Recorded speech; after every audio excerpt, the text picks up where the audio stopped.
Thank you, Mr. Chairman. Now, historically, if an employer violated the rights of its workers through, for example, an illegal firing, the employer would be on the hook for damages. Today, though, some giant companies have figured out they can hide behind complex arrangements like subcontracts or franchises to dodge their legal responsibilities toward their workers. So I just want to pull this together about how this works. Big parent company controls every tiny detail of what the workers do, including how much they get paid, how they're trained, when they have bathroom breaks. But when, for example, an employee doesn't get paid their guaranteed overtime, or when the employees want to exercise their legal right to collective bargaining, the big company steps back and dumps all the legal responsibilities and all the costs on the subcontractors. That way, the big company gets all the benefits of having a bunch of employees with none of the responsibilities that go with it. Small companies can't do that. They're still on the hook to their employees, but not the big guys. So, Mr. Rubin, you've spent a long time representing workers who get hurt when their legal rights are violated, and the big parent companies that are making the money throw up their hands and say, don't look at me, the problems are for the subcontractor. How do we get to a point where little companies have a whole bunch of legal obligations to their employees, but big companies can duck out on these basic obligations for their workers? The laws had softened, and that's one of the things that this new board decision strengthens again, to give large companies the opportunity not only to contract out the work, but to contract out their legal responsibility when things go wrong, when the law is violated. And that's precisely what has happened with contingent workers in the modern economy. Okay, so what's happened is the NLRB has changed the standard through a series of case-by-case decisions.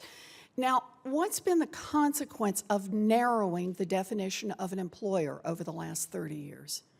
It's meant that there is far less meaningful bargaining because companies that control terms and conditions aren't brought to the bargaining table. There is far less responsibility. And what happens in practice is that at the first sign of complaint on the workplace floor, the larger companies simply terminates. All of these are at-will contracts. They terminate the subcontractor. They terminate the workers. That's why in our warehouse workers case, getting an injunction that required that preserved the workers' jobs resulted in better wages and benefits for the first time and made a huge difference for these workers getting up to the middle class. So for these giant corporations, what I'm hearing you say is that basically this change in the rule, earlier change in the rule at the NLRB, has just triggered a race to the bottom that has squeezed workers. Absolutely. It's squeezed workers. It's also squeezed the small companies that employ the workers. The only companies that benefit from this new arrangement, from the race to the bottom, are the ones who can get the work done more cheaply, the large corporations, without having any legal responsibility for the consequences. Okay,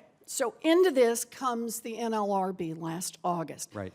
They finally acknowledged the problem that it had created back in the 1980s, and it began closing this loophole by broadening the definition of who is an employer, and so that workers' rights would be protected under those circumstances. So my Republican colleagues didn't seem to have a problem when the NLRB narrowed the definition.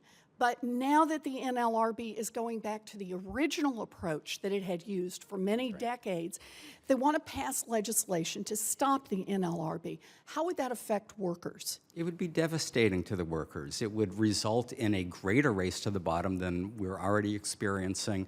And with a bill that passes that makes this even more public, more companies, more large companies would be inspired to do precisely what these other companies have done, to the great disadvantage of the types of workers I represent. All right, well, thank you, Mr. Rubin. You know, I think this is pretty simple. The law says that an employer has certain legal obligations to its employees, like collective bargaining or responsibility when an employee gets hurt. And small employers have to abide by those rules. But some big corporations dodge the law by pretending that they are not employers. They don't fool the NLRB or much of anyone else, and now the NLRB has called them out on this. It is no surprise that giant corporations that use this scheme and their Republican friends don't like what the NLRB is doing, but let's be clear. The NLRB is following the law and standing up for American workers, which is exactly what the NLRB by law is supposed to do. Thank you, Mr. Chairman.